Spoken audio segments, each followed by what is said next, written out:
കോതമംഗലം മാമലക്കണ്ടത്ത് വാക്ക് തർക്കത്തെ തുടർന്ന് ചായക്കട ഉടമയെയും കുടുംബത്തെയും ജീപ്പിടിച്ച് കൊല്ലാൻ ശ്രമിച്ചതായി പരാതി. മാമലക്കണ്ടം സ്വദേശി വിനോദിന്റെ ചായക്കടയിലാണ് ഈ സംഭവത്തിൽ രതീഷ് എന്ന കുഞ്ഞിനെതിരെ പോലീസ് കേസെടുത്തു. ഇന്ന് വൈകിട്ട് 5 മണിയോടുകൂടിയാണ് നമ്മളിപ്പോൾ ദൃശ്യങ്ങളിൽ കാണുന്ന ഈ സംഭവം ഉണ്ടായിരിക്കുന്നത്. ഇത് മാമലക്കണ്ടം കൊയിനിപ്പാറ കവലയിലാണ് ഇത്തരം ഒരു ഭയപ്പെടുത്തുന്ന രീതിയിലുള്ള ദൃശ്യങ്ങൾ സംഭവം ഉണ്ടായിരിക്കുന്നത്. ഇതുമായി ബന്ധപ്പെട്ടുകൊണ്ട് പോലീസ് പറയുന്നത് അവിടെ ഓഫ് റോഡ് റൈഡിങ്ങും അതോടൊപ്പം ഒരു ചായക്കടയും നടത്തുന്ന ആളാണ് മാമലക്കണ്ടം സ്വദേശിയായിട്ടുള്ള രതീഷ് എന്ന് വിളിക്കുന്ന കുഞ്ഞൻ. ഈ അക്രമം നേരിടുന്നത് വിനോദ് എന്ന് പറയുന്ന ഒരാളുടെ ചായക്കടയിലാണ്. ഈ കുഞ്ഞനും വിനോദും തമ്മിലുള്ള വാക്ക് തർക്കം പിന്നീട് കയ്യാങ്കളിയിലേക്ക് പോവുകയായിരുന്നു. ഇതിനുശേഷം ഓഫ് റോഡിന്റെ ഓഫ് റോഡ് ജീപ്പ് ഓടിക്കുന്ന ഡ്രൈവർ കൂടിയായിട്ടുള്ള രതീഷ് തന്റെ സ്വന്തം ജീപ്പ് എടുത്ത് ആ കടയിലേക്ക് ഇടിച്ചു കയറ്റുകയായിരുന്നു.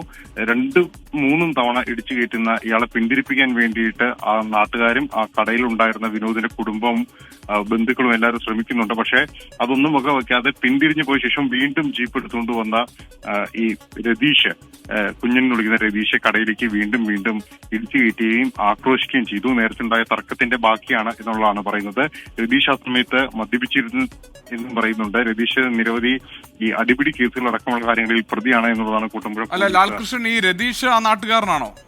മാമലക്കണ്ടം സ്വദേശിയാണോ? അതെ, മാമലക്കണ്ടം സ്വദേശി തന്നെയാണ് രതീഷ്. വിനോദിന്റെ വീടും രതീഷിന്റെ വീടും തമ്മിൽ ഏകദേശം 1 കിലോമീറ്ററിന്റെ മാത്രം വ്യത്യാസമാണ് ഉള്ളത്. ഇവർ തമ്മിൽ നേരത്തെ സൗഹൃദത്തിലായിരുന്ന ആളുകളാണ്. പിന്നീടുണ്ടായ അസ്വാരസ്യങ്ങളും വാക്കുതർക്കവുമാണ് ഇപ്പോൾ ഈ നമ്മൾ ദൃശ്യങ്ങൾ കാണുന്ന രീതിയിലുള്ള ഒരു പ്രശ്നത്തിന് കാരണമായിരിക്കുന്നത്.